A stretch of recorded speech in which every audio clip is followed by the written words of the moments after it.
जून 1576 ईस्वी को हल्दी घाटी का घमासान युद्ध हुआ था। ये युद्ध केवल एक दिन का था, जो मेवाड़ के राजा महाराणा प्रताप एवं मुगल अकबर की सेना के मध्य हुआ था। इस युद्ध में अकबर स्वयं नहीं आए थे। उन्होंने आमेर जयपुर के राजा मानसिंह को अपना सेनापति बनाकर भेजा था। इस युद्ध में दोनों पक्षों से कुल 18,000 सैनिक मारे गए। जब ये युद्ध समाप्त हुआ तो वहां पर मानसूनी बरसात हुई और वहां पर कटी हुई लाशें और खून ने पानी में मिलकर एक तलाई का रूप ले लिया। इतिहासकारों ने इस तलाई को रक्त तलाई का नाम दिया। 19 जनवरी 1597 को राणा प्रताप ने मात्र 57 वर्ष की आयु में इस संसार से प्रयाण किया। আমি এসে পৌঁছে গেছি সেই জায়গা যেখানে হলদিঘাটে যুদ্ধ হয়েছিল 1576 সালে মেওয়াড়ের রাজা মহারাণা প্রতাপ সিং এবং আম্বারের রাজা মান সিংয়ের। তো আমি এখন সেই মহারাণা প্রতাপ সিংয়ের মিউজিয়ামে ঢুকছি বা ফোর্টে ঢুকছি, আপনাদেরকে দেখাবো।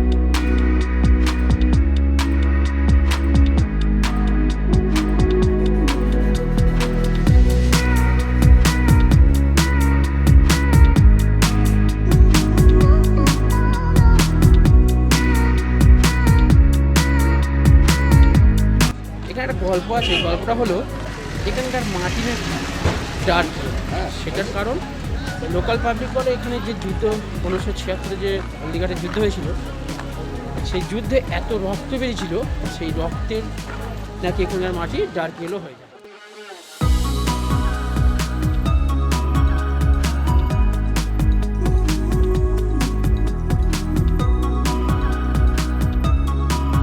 এখানে আবার এন্ট্রি ফি আছে, হলো 120 টাকা, বাচ্চাদের 60 টাকা।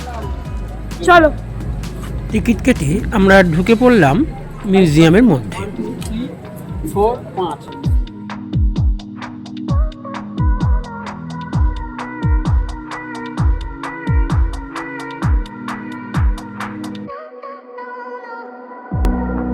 এখানে 1576-এর যে হলদিঘাটের যুদ্ধ হয়েছিল, সেই যুদ্ধের সমস্ত কিছু একটা শোয়ের মাধ্যমে আমি আপনাদেরকে দেখাবো বা পুরোটা বর্ণনা করব। এখানে একটা শো হয়, সেই শোটা দেখার জন্য আমাদের পুলিশবাবু বলছে তাড়াতাড়ি চলুন, শো শুরু হবে। তো চলুন দেখি কি শো হয়, আপনাদেরকেও দেখাই। चला चला 18 जून 1576 ईस्वी को हल्दी घाटी का घमासान युद्ध हुआ था। ये युद्ध केवल एक दिन का था, जो मेवाड़ के राजा महाराणा प्रताप एवं मुगल अकबर की सेना के मध्य हुआ था। इस युद्ध में अकबर स्वयं नहीं आए थे। उन्होंने आमेर जयपुर के राजा मानसिंह को अपना सेनापति बनाकर भेजा था। हल्दी घाटी का युद्ध 5 किलोमीटर लंबे और 200 मीटर चौड़े क्षेत्र में हुआ। आप लोग सभी संग्रहालय में खड़े हैं। उस समय तक लगभग सभी राजाओं ने अकबर की अर्जी का स्वीकार कर ली थी। एकमात्र महाराणा प्रताप ने अपना मस्तक अकबर के आगे नहीं झुकाया। प्रताप मुगलों से लोहा लेने की तैयारी में जी जान से जुट गए। 18 जून 1576 की सुबह हल्दी घाटी और खमनोर के मध्य एक मैदान में ऐतिहासिक युद्ध हुआ। महाराणा प्रताप की सेना गोगुंदा से हल्दी घाटी पहुंची, जबकि सेनापति मानसिंह के नेतृत्व में मुगल सेना ने हल्दी घाटी के ठीक नीचे मैदान में अपना मोर्चा जमाया। मुगल सेना के हरावल दस्ते द्वारा घाटी में घुसपैठ करने के प्रयास की प्रतिक्रिया स्वरूप महाराणा प्रताप की सेना मुगलों पर टूट पड़ी। प्रताप के हरावल सैन्य दलों का नेतृत्व पठान हाकिम हासूर कर रहे थे। भीमू राणा, जो राणा कुंजा के नाम से भी जाने जाते हैं, उनके नेतृत्व में भील तलाशियों में गोरिल्ला पद्धति से युद्ध करते हुए मुगलों के छक्के छुड़ा दिए। देखते ही देखते शाही सेना में खलबली मच गई।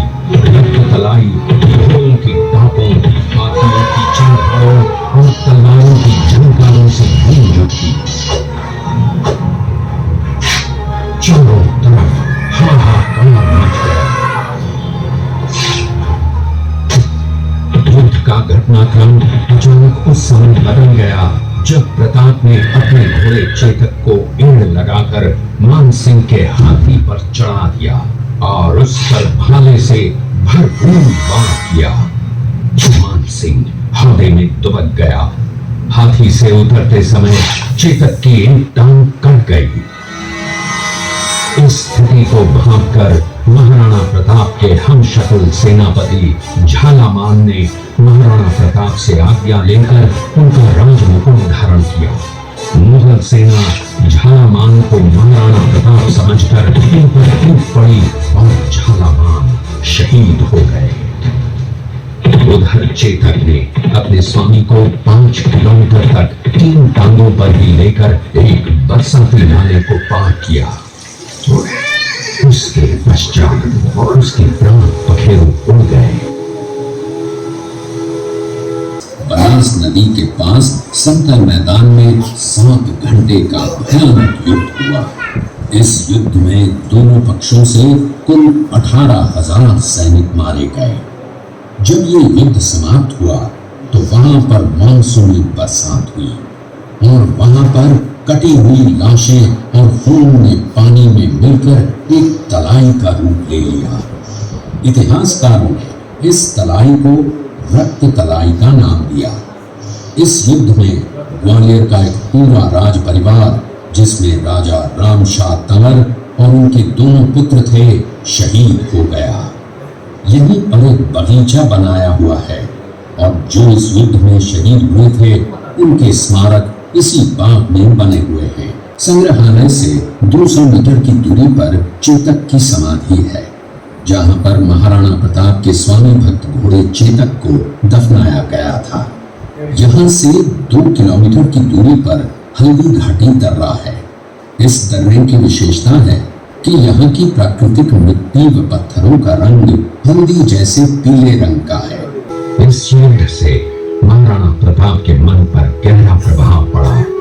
परिणाम स्वरूप उन्होंने मुगलों पर विजय प्राप्त करने तक राजसी ठाट बाट छोड़ने और तख्तों पर भोजन करने का प्रण लिया, जिसे उन्होंने जीवन भर निभाया। महाराणा प्रताप ने अपना सैन्य बल बढ़ाकर सर्वप्रथम अरावली पर्वत की घाटियों में बसे दिवेर पर चढ़ाई कर विजय प्राप्त की। इसके बाद कुंभलगढ़ पर भी विजय प्राप्त की। सिर्फ चित्तौड़गढ़ को छोड़कर सारे मेवाड़ को अपने अधीन कर लिया। कालांतर में महाराणा ने चावंड में अपनी राजधानी स्थापित की।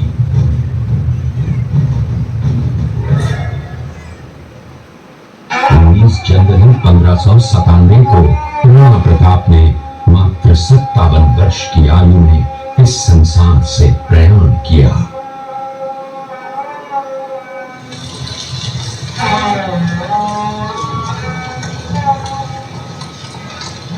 हल्दी घाटी का युद्ध एक सांप्रदायिक युद्ध न होकर आत्मसम्मान, मातृभूमि की स्वतंत्रता व स्वाधीनता का संघर्ष था।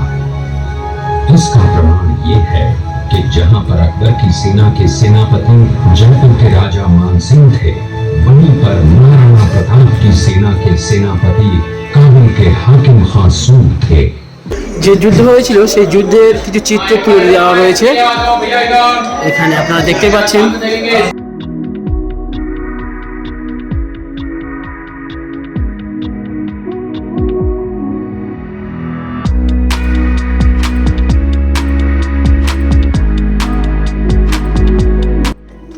इसी किले के अंदर महाराणा प्रताप का बचपन बीता था। इस किले की तलहटियों में महाराणा प्रताप ने अपने गुरु से शिक्षा प्राप्त की थी। ये किला 12 वर्ग किलोमीटर में फैला हुआ है। इस किले पर जब भी विदेशी यात्राताओं ने आक्रमण किया और उस आक्रमण में कोई भी राजा सैनिक वीर गति को प्राप्त कर लेते तो उनकी पत्नियां वीरांगनाएं अपने सतीत्व की रक्षा करने के लिए जलती हुई अग्नि में कूद प्राणों को त्याग देती थी, जिसे हम जौहर कहते हैं। चित्तौड़गढ़ में 3 मुख्य बड़े जौहर हुए थे। प्रथम जौहर 1303 ईस्वी में रानी पद्मिनी ने 16,000 स्त्रियों वीरांगनाओं के साथ जौहर किया था, सिर्फ अल्लाउद्दीन खिलजी के कारण। दूसरा जौहर 1535 ईस्वी में गुजरात के शासक बहादुर शाह के आक्रमण के कारण रानी कर्मावती ने वीरांगनाओं के साथ किया। और तीसरा जौहर 1568 ईस्वी में जब अकबर ने चित्तौड़गढ़ पर आक्रमण किया, उसी समय रानी फूलकुंवरी ने 7,000 वीरांगनाओं के साथ जौहर किया। फिर भी अकबर का मन नहीं भरा और अंत में हजारों आम लोगों का कत्लेआम करवाकर उन्हें मौत के घाट শো দেখার পর আমরা বেরিয়ে এলাম মিউজিয়ামের অন্য সাইডে। এসে এখানে আপনারা একটা পার্কের মতো করা আছে, বোটিংও রয়েছে, আপনারা চাইলে বোটিংও করতে পারেন বা একটু ভালো ঘুরে দেখারও জায়গা রয়েছে।